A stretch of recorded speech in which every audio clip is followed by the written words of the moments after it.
In the neon-lit sprawl of a modern metropolis that never truly slept, the night pulsed with the restless energy of engines, sirens, and distant voices blending into a constant urban hum. Traffic flowed like glowing veins through concrete arteries, and above it all, surveillance cameras blinked patiently from street corners, rooftops, and traffic poles, watching without emotion. Into this living machine moved Lucas Kane, a man whose hands seemed fused to the steering wheel and whose eyes read the city like a map imprinted into memory. Once a celebrated professional race driver, now a ghost of that former life, Lucas survived by accepting anonymous driving jobs for people who paid well and asked for silence. He told himself he was not part of what they did. He only transported things. Packages. People. Secrets. As long as he never asked questions, he could pretend he was still separate from the darkness that paid his bills. On this particular night, the job felt different from the start. The instructions were precise in a way that made him uneasy. Be at a specific intersection at exactly 2:17 a.m. Keep the engine running, headlights off, and wait. No description of what he would carry, no contact name, no fallback plan. The street he arrived on was unusually quiet, the streetlights flickering as if struggling to stay awake. Lucas checked the time on the dashboard clock as the seconds ticked down, the silence stretching uncomfortably. Then, from the far end of the street, a figure appeared, running hard and glancing back over her shoulder with frantic urgency. She was young, disheveled, clearly injured, and when she reached the car she yanked the passenger door open and threw herself inside before Lucas could react. "Drive," she gasped, her voice trembling with fear. He didn't hesitate. Instinct overrode curiosity. The tires screamed as he accelerated just as black SUVs turned into the street from both directions, headlights snapping on like the eyes of predators locking onto prey. The chase that followed tore through narrow streets and sharp corners with violent precision. Lucas maneuvered through alleys and side roads that most drivers didn't even know existed, but no matter where he turned, the SUVs seemed to anticipate him, cutting him off with uncanny timing. The woman beside him, struggling to catch her breath, muttered something about cameras, about systems, about them being seen. Lucas didn't fully understand, but he sensed that this was no ordinary pursuit. When they finally dove into the entrance of a multi-level parking structure and temporarily lost sight of the SUVs, the woman leaned back in her seat, shaking. She introduced herself as Maya Torres, a cybersecurity engineer who had made a discovery that powerful people wanted buried. She explained that she had worked on a citywide infrastructure program designed to optimize traffic, surveillance, and emergency response, but that the system had evolved into something far more dangerous. It could access traffic lights, cameras, communication networks, GPS data, and more. In the wrong hands, it could turn the entire city into a controllable grid. As Lucas restarted the engine to leave the garage, strange things began to happen. Traffic lights turned red precisely as he approached them. Construction barriers appeared on routes that should have been clear. Police cars materialized at intersections they hadn't passed through. Maya grabbed his phone and confirmed what she feared: it was compromised, feeding their location into the network. The car's navigation system was traceable too. Lucas felt a chill crawl up his spine as he realized they were not being chased by drivers alone. The city itself was hunting them.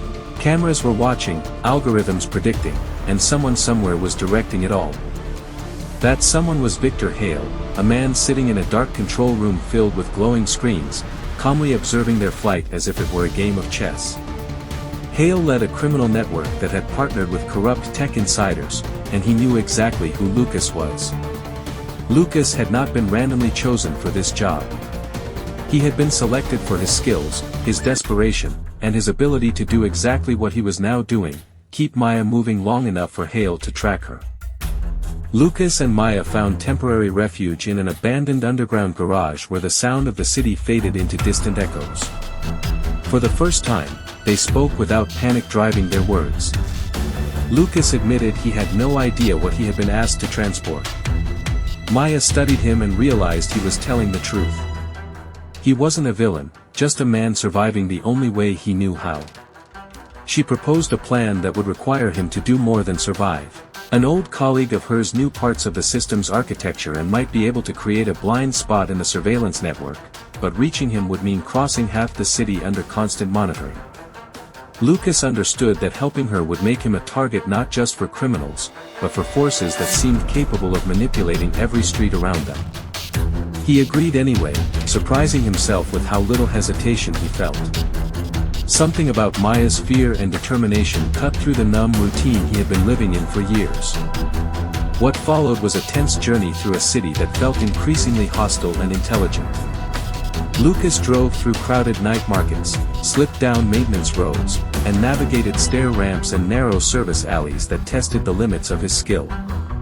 Maya, using public terminals and unsecured networks, attempted to scramble camera feeds and create momentary confusion in the system's vision. Every time they gained ground, Hale adjusted, redirecting patrols, manipulating lights, and predicting where they would emerge next.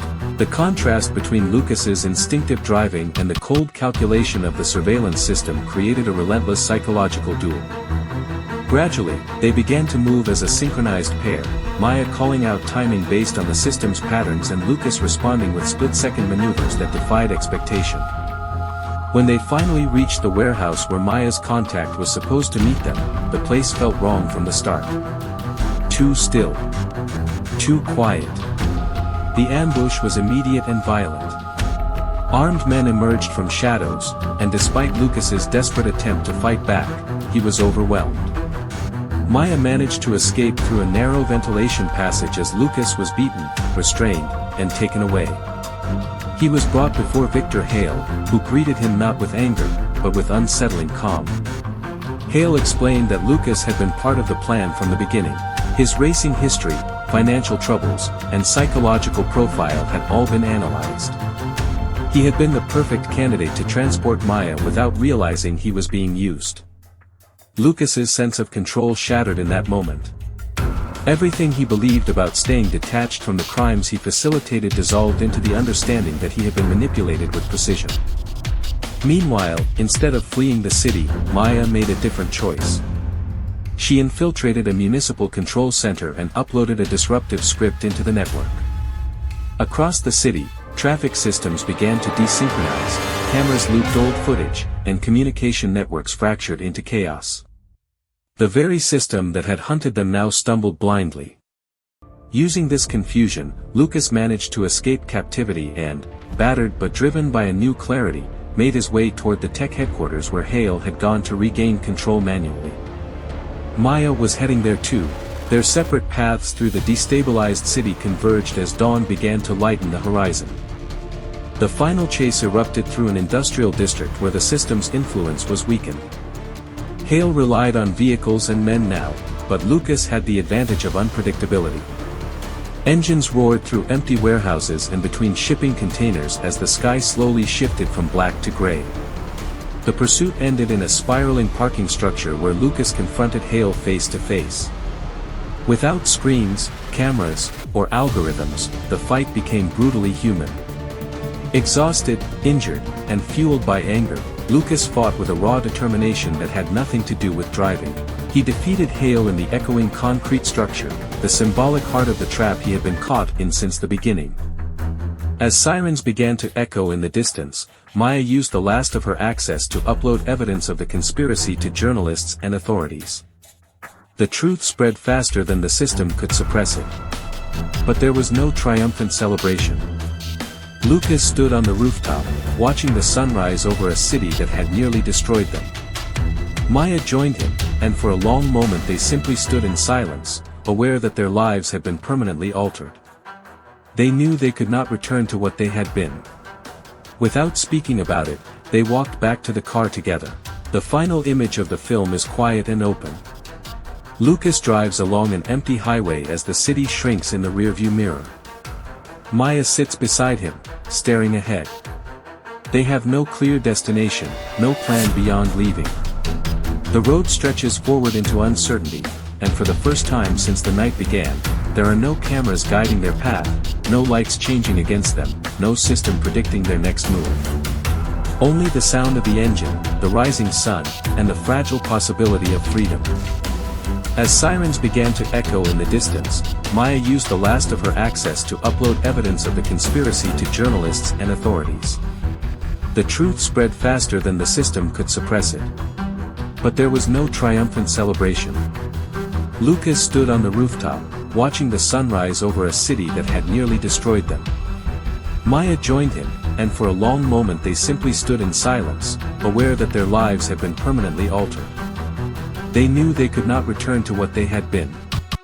Without speaking about it, they walked back to the car together. The final image of the film is quiet and open. Lucas drives along an empty highway as the city shrinks in the rearview mirror. Maya sits beside him, staring ahead. They have no clear destination, no plan beyond leaving.